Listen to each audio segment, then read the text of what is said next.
இப்போ பாருங்க அதில் கேட்கக்கூடிய கொஸ்டின் பாருங்க நமக்கு ஆல்ரெடி தெரியும் ரேட் ஆஃப் டிஸ்அப்பியரன்ஸ் தெரியும் ரேட் ஆஃப் த ரியாக்ஷன் அடுத்த கொஸ்டின் என்ன கேட்குறாங்க rate of change in concentration of SO3 சரிங்களா இப்போ நார்மலா இப்போ ஃபார் எக்ஸாம்பிள் ஒரு சிம்பிள் ஈக்குவேஷன் பாருங்க 2A + 3B gives 4 கரெக்ட்டா இப்போ ஒவ்வொன்றா செக் பண்ணலாம் பாருங்க முதல்ல ரேட் ஆஃப் த ரியாக்ஷனா அதனுடைய stoichiometric coefficient 1/2 minus dA/dt next equal to minus 1/3 minus dB/dt இது B உடைய கான்சன்ட்ரேஷன் equal to 1/4 dC/dt இதுதான் கொடுத்திருக்கக்கூடிய ரியாக்ஷனுக்கு அதனுடைய overall rate of the reaction கரெக்ட்டா அடுத்து என்ன கண்டுபிடிக்கலாம் இரண்டாவது அதனுடைய ரேட் ஆஃப் அப்பியரன்ஸ் கண்டுபிடிக்கலாமா இப்போ rate of appearance of A correct rate of sorry C appearance of C என்ன வரும்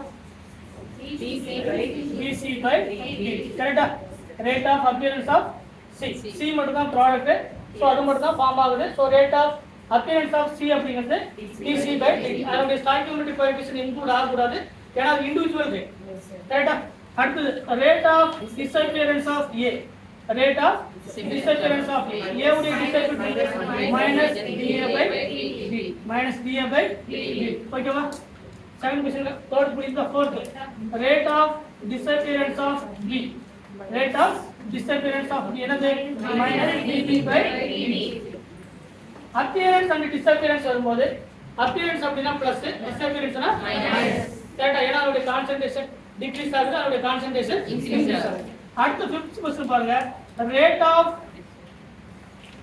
of change of A rate of change அப்படிங்கிறது பிளஸ் இருக்கலாம் மைனஸ் change அப்படிங்கிறது எப்ப பிளஸ் வரும் எப்ப மைனஸ் வரும் லாஸ்ட் ஃபைனல் வரும் இப்போ ஜெனரலா A அப்படிங்கிறது dA/dt dA/dt இந்த பிளஸ் இருக்கலாம் மைனஸ் இருக்கலாம் change அப்படினு சொன்னாலும் சரி கான்சன்ட்ரேஷன் சேஞ்ச் சொன்னாலும் ரெண்டு வரும் அப்ப rate of change in concentration of A ரெண்டு ஒண்ணுதான் change in concentration சொன்னாலும் change in சொன்னாலும் ரெண்டு என்னது ஆன்சர் புரியுங்களா rate of change of A ன்னு சொன்னாலும் சரி இல்ல rate of change in concentration of A ன்னு சொன்னாலும் ரெண்டு என்னது ரெண்டு ஒண்ணு ஆன்சர் புரியுதா அதே சேம் தான் நமக்கு P and C அப்ப மீனிங் என்னது rate of change of P ன்னு சொன்னா dB/dt rate of change in concentration of B சொன்னாலும் dB/dt ஆன்சர் புரியுங்களா அதே மாதிரி C க்கு rate of change of C ன்னு சொன்னாலும் சரி இல்ல rate of change in concentration of C ன்னு சொன்னாலும் dC/dt இதெல்லாம் கிளியரா இப்போ இந்த क्वेश्चनல இருந்து நம்ம என்ன பண்ணனும் கேட்டிருக்கக்கூடிய क्वेश्चनக்கு ஆன்சர் பண்ணனும் ஆன்சர் புரியுங்களா இப்போ இது புரியுதா எங்கெல்லாம் பிளஸ் வரும் எங்கெல்லாம் அப்ப இதுல rate of change in B அல்லது change in concentration B என்னது dB/dt அதே சேம் தான் C க்கு dC/dt இந்த கான்செப்ட் கிளியரா தெரிஞ்சா அது ஓகே சரிங்களா இப்போ கொடுத்திருக்கிற ஃபர்ஸ்ட் என்ன பண்ணனும் அதோட ரேட் முதல்ல கண்டுபிடிக்கணும் கொடுத்திருக்கிற ரியாக்ஷனுக்கு அதோட ரேட் என்னது rate of the reaction equal to என்னது stoichiometric coefficient T minus SO3 divided by dt கரெக்ட்டா இப்போ நல்லா கவனிங்க இந்த dSO3 dt முன்னாடி ஸ்டாய்கியோமெட்ரிக் கோஎஃபிஷியன்ட் இருக்கா இல்ல இது rate of disappearance of SO3 கரெக்ட்டா rate of disappearance என்னது minus dSO3/dt கரெக்ட் தானே அப்ப rate of disappearance of SO3 சொன்னாலும் rate of the reaction ரெண்டு ஒண்ணு தான் இதுல ஏன்னா ஸ்டாய்கியோமெட்ரிக் இருந்தா என்ன இல்ல சப்போஸ் ஸ்டாய்கியோமெட்ரிக் இருந்தா இது மட்டும் தான் rate of disappearance ஸ்டாய்கியோமெட்ரிக் வேற அப்ப இது என்னது rate of இப்போ அடுத்து equal to D அதனுடைய கான்சன்ட்ரேஷன் என்ன ப்ராடக்ட் டிவைடட் பை dt இது என்னது appearance rate of appearance of rate of appearance இன்னொரு क्वेश्चन பாருங்க rate of change of SO2 கரெக்ட்டா பிளஸ் இல்லையா rate of change of SO2 rate of change in concentration of SO2 எல்லாம் கரெக்ட்டா இல்லையா இப்போ அடுத்து ரிமைனிங் equal to 1/2 என்னது 2 டேர்ம்லமா 2 into D divided by dt இது என்னது rate of appearance of O2 rate of change in O2 rate of change in concentration இது மட்டும் கரெக்ட்டா அப்ப என்ன क्वेश्चन கேட்டிருக்காங்க ஃபர்ஸ்ட் இப்போ கொடுத்திருக்கக்கூடிய ரியாக்ஷனுக்கு ரேட் ஆஃப் தி ரியாக்ஷன் கரெக்ட்டா கொடுத்திருக்கக்கூடிய ரியாக்ஷனுக்கு அதோட ரேட் ஆஃப் தி ரியாக்ஷன் எழுதியாச்சு நெக்ஸ்ட் என்ன எழுதணும் rate of disappearance of SO3. இது எதுக்கு ஈக்குவல்? எதுக்கு என்ன கொடுத்திருக்காங்க? நல்லா கவனிங்க. Rate of appearance of O2. இதுதான் rate of appearance of O2. கரெக்ட்டா? Rate of appearance of O2 என்னது O2 divided by dt is the rate of appearance of O2. அதோட வேல்யூ என்னது 4 minus 4 molarity percent. கரெக்ட்டா? ஃபர்ஸ்ட் क्वेश्चन என்னது rate of disappearance of SO3. disappearance எங்க இருக்கு? இது total என்னது rate of disappearance minus இப்போ நம்ம rate of disappearance of SO3 equal to minus d SO3 divided by dt. இது எதுக்கு ஈக்குவல்? 4 இதனுடைய வேல்யூக்கு ரெண்டாவது மல்டிப்ளிகேஷன் நம்ம ஈக்குவலா? அப்ப 2 equal to d O2 divided by dt. இதனுடைய வேல்யூ என்னது? இருக்கா? என்னது? 2 into 4 into 10 power minus 4 molarity percent. அப்ப ஆன்சர் என்னது? 8 into 10 power minus 4 molarity percent. என்னது? rate of disappearance of SO3. rate of disappearance of SO3. Already நான் கிளியரா சொல்லியிருக்கிறேன். rate of the reaction, rate of appearance, rate of disappearance எல்லாமே plus தான் வரும். Value என்ன கிடைச்சிருக்கு? Plus. Always positive. rate of appearance கேட்டாலும் சரி, rate of disappearance கேட்டாலும் சரி, rate of the reaction கேட்டாலும் சரி, ஓவராலா அதோட ஃபைனலா அதோட வேல்யூ ஆல்வேஸ் பாசிட்டிவ். பாசிட்டிவா? ஆனா முன்னாடி என்ன இருக்கு? நெகட்டிவ் இருக்கிற மாதிரி இருந்தாலும் ஃபைனல் வேல்யூ என்ன கிடைக்கும்? பாசிட்டிவ். இது கிளியர் ஆச்சுங்களா? அடுத்த क्वेश्चन என்னது? ரேட் ஆஃப் தி ரியாக்ஷன் கண்டுபிடிச்சாச்சு. Rate of change of concentration of சரிங்களா? Rate of change of concentration of SO3. Rate of change of concentration of SO3 எங்க இருக்கு? கரெக்ட்டா? இது மட்டும் தான் அதோட ரேட் ஆஃப் சேஞ்ச். கரெக்ட்டா? ஆன்சர் புரியுதா இல்லையா? இந்த சேஞ்ச் என்ன சொன்னா? rate of change of AP எது இருந்தாலும் என்ன இருக்கும்? எந்த ஒரு பிளஸ் மைனஸோ அதாவது மைனஸ் இந்த வேல்யூ இருக்கும். அப்ப rate of change of SO3 என்னது?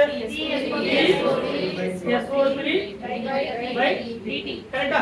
இந்த மைனஸ் வேல்யூ இப்படி வச்சுக்கலாமா? இது ஆல்ரெடி இருக்கக்கூடிய வேல்யூ. எதுக்காக சொல்றோம்? இப்போ அடுத்து பாருங்க. இந்த வேல்யூ இல்லனாலும் பிரச்சனை. ஈக்குவல் டு இதோட வேல்யூ என்னது? Equal to 2. இதுக்கு எதுக்கு ஈக்குவல்?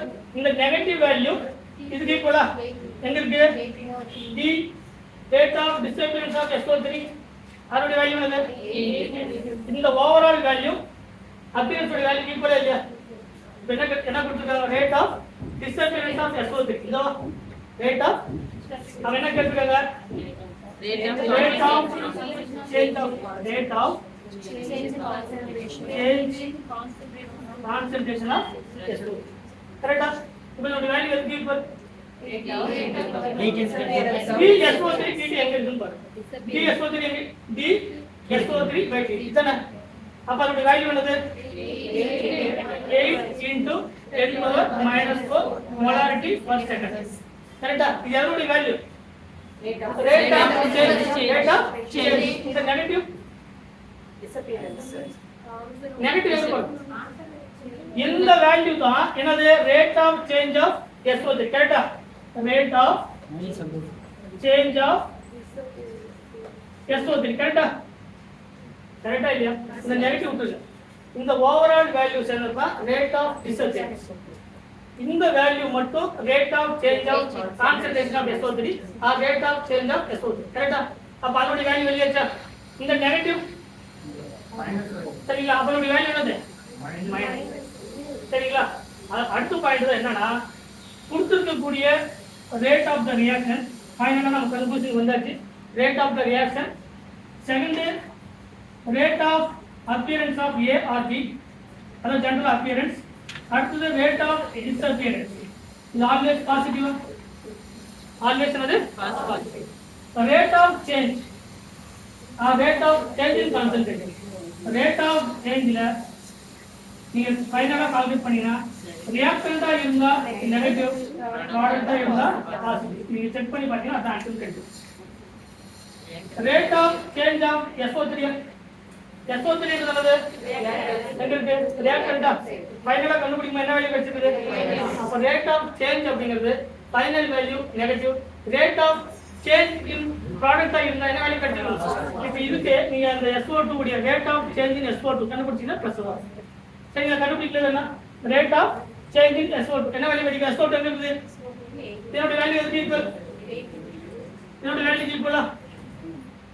கரெக்டா இல்லையா? அப்ப ப்ராடக்ட் அண்ட் ரியாக்டன்ட் கன்வர்ட் பண்ணும்போது டோட்டலா இதுதான் எல்லாத்துக்கும் இருக்கக்கூடிய conclusion. Rate of the reaction, rate of appearance and rate of disappearance. இது எப்பவுமே நீங்க எந்த வேல்யூ செக் பண்ணாலும் கடைசியில ஃபைனலா பிளஸ் தான் வரும். நீங்க இதே வந்து ரேட் ஆஃப் சேஞ்ச் கண்டுபிடிச்சீங்கன்னா ஃபைனல் வேல்யூ ரியாக்டண்டா இருந்தா நம்ம கண்டுபிடிக்கக்கூடிய சேஞ்ச் ரியாக்டன்ட்டுக்கு சேஞ்ச் கண்டுபிடிச்சா நெகட்டிவ் ஆகும், ப்ராடக்ட்டுக்கு சேஞ்ச் கண்டுபிடிச்சா பாசிட்டிவாகவும் கிடைக்கும். சரிங்களா? நீங்க இந்த மாதிரி எந்த ஈக்குவேஷன் எடுத்து அப்ளை பண்ணி பார்த்தாலும் நமக்கு ஃபைனலா கிடைக்கக்கூடிய இந்த மாதிரி தான் கிடைக்கும். சரிங்களா? இப்போ நம்ம கிளியரா எல்லா பாயிண்ட்டும் கிளியரா தெரியணும். அவங்க கேட்கக்கூடியது வந்து இந்த மாதிரி தான். இதுவும் சிஎஸ்ஆர்ல கேட்ட கொஸ்டின், ஐஏஎஸ் லெவல் கொஸ்டின் அவ்வளவுதான் இருக்கும். சொல்லுது புரியுங்களா? S4 இந்த மாதிரி கொடுத்துட்டு நமக்கு மினிமம் அடிக்கடி கேட்கறது அம்மோனியா N2 + H2 அது கேட்பாங்க. N2O4 முன்ன நேரத்தில் எக்ஸாம்பிள் H2 + I2 அந்த மாதிரியான ஈக்குவேஷன் கேட்பாங்க. இல்லைன்னா ஹேபர் ப்ராசஸ், கான்டாக்ட் ப்ராசஸ் இந்த மாதிரியான ஈக்குவேஷன் திரும்ப ஏன்னா நமக்கு ஃபாரின் ஆர்டர் டெக்ஸ்ட் புக்ல இதே கொஸ்டின் ரிப்பீட்டடா இருக்கும்.